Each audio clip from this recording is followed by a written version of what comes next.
Hello, students. Today we are going to read the second part of this lesson, Tolerance, the Cold Within. That is in poetry form. Six humans trapped by happenstance in black and bitter cold. Each one possessed a stick of wood, or so the story is told. क्या मतलब है इसका कि six जो women's हैं trap trap का मतलब पकड़ी गई जाल में फंस गई बाई हैपनस्टेंस हैपन्स का मतलब एक चांस बाई चांस किसी सिचुएशन में in black and bitter cold each one possessed stick of wood or so the story is told ऐसी स्टोरी बताई जाती है यानी स्टिक ऑफ वुड का मतलब क्या है possessed stick of wood each one हर किसी ने एक जो स्टिक थी वुड की वो पकड़ी हुई थी their dying fire in need of logs उनकी जो डाइंग फायर थी in in need of logs logs का मतलब उनको और लकड़ी चाहिए थी फायर के लिए the first woman held her back her hers back पहली औरत ने क्या किया अपने पीछे कर ली for on the faces around the fire she noticed one was black तो उसने नोटिस किया कि एक उनमें से ब्लैक थी फोर क्योंकि on the faces around the fire यानी फायर के चारों तरफ जो फेसेस थे she noticed one was black उन फेसेस में से एक जो फेस था वो ब्लैक था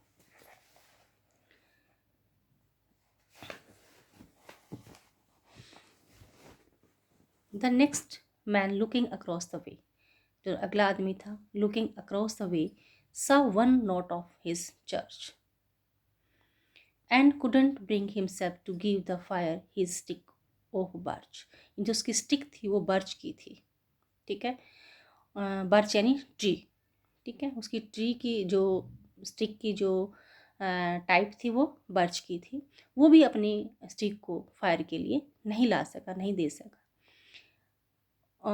सा one not of his church यानी वो उसकी चर्च का नहीं था the third one set in tattered clothes जो तीसरा था टैटर्ड फटे पुराने कपड़ों में बैठा हुआ था he gave his coat to hitch a hitch उसने अपने कोट को जैसे एकदम से यूँ करा ना मतलब ऊपर उठाना why should his log be put to use to warm the idle rich वो कहने लगा उसने अपने जैसे अपने कोट को जैसे यहाँ कंधों से ऐसे ऊपर उठाते हैं तो कहने लगा वाई शुड हिज लॉग उसकी लकड़ी को उसकी लॉग का मतलब लकड़ी यहाँ से तो उसकी लकड़ी को warm idle rich to warm idle rich यानी और रिच बनाने के लिए क्यों दिया जाए the rich man just sat back and thought जो रिच मैन था वो पीछे बैठा हुआ था और उन्होंने सोचा of the wealth he had in store उस वेल्थ के बारे में सोचा उस धन के बारे में सोचा उसने जो उसके स्टोर में था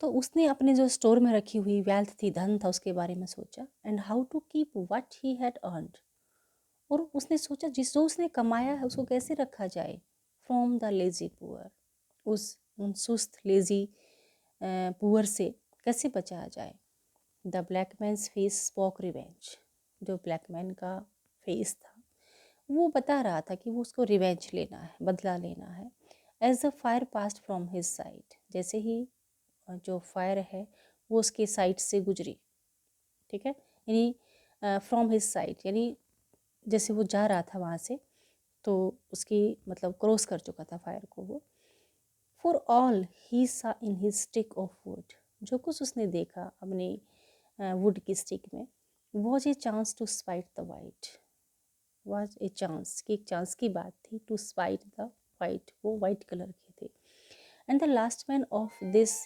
फॉरलॉर्न ग्रुप और जो लास्ट मैन था इस अकेले ग्रुप का ठीक है did not except for gain उसने मतलब कुछ भी गेन करने के से एक्सेप्ट छोड़ दिया उसने ठीक है गेनिंग के सब कुछ छोड़ दिया उसने giving only to those who gave सिर्फ उनको देना जिसने दिया was how he played the game कि जैसे उसने गेम खेला जितना जिसने जो दिया उसके अनुसार उतना ही उसको दे the logs held tight in death's still hands was proof of human sin.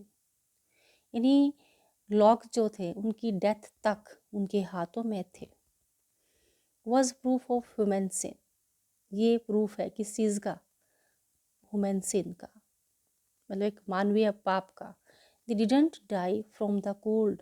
वो कोल्ड ठंड से नहीं मरे. Without, they died from the cold within. वो उससे मरे जो कोल्ड का मतलब यहाँ पर क्या है? हेट्रेड से है. यानी जो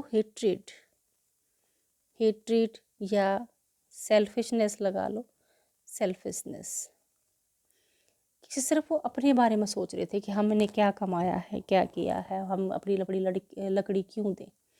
क्योंकि वहाँ पर बहुत ठंड थी और वहाँ पर आग जली हुई थी और उस आग को और ज़्यादा जलने के लिए लकड़ी की ज़रूरत थी. और उन सभी के पास अपनी अपनी स्टिक थी, लकड़ियाँ थी, लेकिन वो उस लकड़ी को देने के लिए तैयार नहीं थे. इवन वो इतने सेल्फिश हो गए कि उनको अपनी जान की भी नहीं परवाह थी. बस उस लकड़ी से जुड़े रहे कि ये लकड़ी मेरी है, मैं क्यों दूँ, इन औरों के लिए मैं क्यों दूँ. ठीक है, तो इसलिए यहाँ पर पोइट कहता है, पोइट है इसका जेम्स पैट्रिक कीनी. ठीक है, कि मैं औरों के लिए इस लकड़ी को क्यों दूँ. ठीक है, चलिए आगे.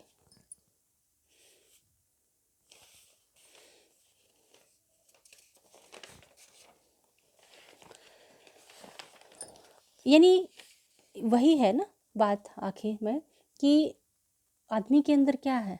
टॉलरेंस नहीं थी वो. ठीक है, तो एक बार स्वामी विवेकानंद जी ने एक बार मेंशन किया, वायलेंस, बिगोट्री,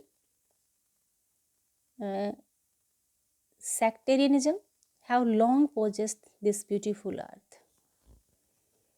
ठीक है, यानी ये सब चीज़ें जो ना वायलेंस ने, बाइगोट्री ने, सेक्टेरियनिज्म ने, इन सब ने इस ब्यूटीफुल अर्थ को पजेस कर रखा है, यानी उसके ऊपर अपना अधिकार जमा रखा है. Had there been more tolerance, क्या यहाँ पर टॉलरेंस हो सकती है? Human society would have been far more advanced than it is now. ठीक है, यानी ह्यूमन सोसाइटी जो है ना वो would have been far more advanced, कि बहुत ही जितनी अब है देन इट इज़ नाउ, जितनी कि ह्यूमन सोसाइटी एडवांस अब है उससे भी कहीं ज़्यादा एडवांस हो जाएगी. ठीक है, वुड हैव बीन हो चुकी होगी. ठीक है, तो नेक्स्ट देखिए आप, यहाँ सभी की सभी चीज़ें, यानी ऑथर का सिर्फ और सिर्फ कहने का मकसद क्या है कि हर चीज़ को हम सरवाइव कर सकते हैं, हर बात से हम सरवाइव कर सकते हैं इस अर्थ के ऊपर अगर हमारे अंदर टॉलरेंस है.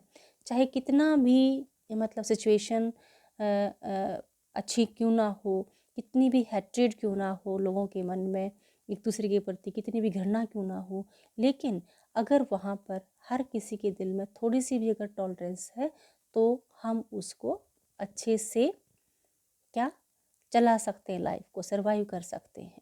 क्योंकि टॉलरेंस अगर नहीं होगी, हेट्रेड होगी, तो ऑब्वियसली ये तो लड़ाई होगी, कोल्ड वॉर होगी या वैसे वॉर होएगी बेटा. ठीक है, तो यहाँ पर टॉलरेंस का होना, यानी सोसाइटी के लिए और एक गुड सिविलाइजेशन के लिए टॉलरेंस का होना बहुत ही ज़रूरी है. ठीक है, यही टॉलरेंस तो हर फील्ड में ज़रूरी है, घर से लेकर के, घर में से लेकर के, आप किसी प्रोफेशन में हो, किसी काम करते हो, घर से बाहर निकलते, यानी इट डिज़ायर्स या it is deserved in each and every people.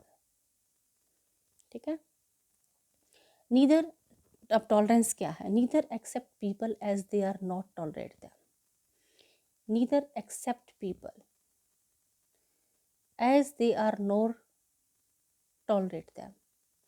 Neither और नॉर, यानी आदमी जो है ना वो एक्सेप्ट नहीं करते हैं कि उनके अंदर टॉलरेशन पावर है, वो टॉलरेट करते हैं. Many people think tolerance is a virtue, कई लोग सोचते हैं कि टॉलरेंस एक वर्च्यू है, कैरेक्टर है, गुण है, but tolerance is actually A negative term. लेकिन टॉलरेंस एक नेगेटिव टर्म भी है.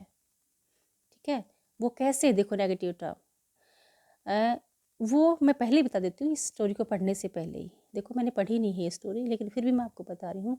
यहाँ पर टॉलरेंस को नेगेटिव क्यों लिया गया है, क्योंकि अगर आप किसी बुरी चीज़ को सहन कर रहे हो तो वो नेगेटिव टर्म में जाएगी वो, ठीक है। अगर आप देखो सामने वाला गलती पे गलती किए जा रहा है, ठीक है, और आप उसको टॉलरेट किए जा रहे हो, तो वो चीज़ आपके लिए भी बुरी होएगी और सामने वाले के लिए भी बुरी होएगी। वो चीज़ वो बार बार गलती कर रहा है और आप उसको टॉलरेट कर रहे हो, तो उसकी हैबिट बन जाएगी वो गलती करने की। कि गलती एक बार होती है, अगर वही चीज़ बार बार होती है तो वो उसकी हैबिट बन जाती है, ठीक है। If you like something you don't have to tolerate it. अगर आप किसी चीज़ को पसंद करते हो, लाइक करते हो, तो you don't have to tolerate it, तो तुम्हें उसको टॉलरेट करने की ज़रूरत नहीं होती।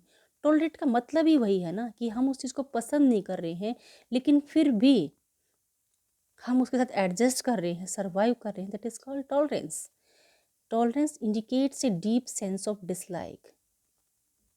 देखो इसको बहुत गहराई से सोचो कि टॉलरेंस किसकी तरफ इंडिकेट कर रही है, कि आप उस चीज़ को डिसलाइक कर रहे हो, ठीक है।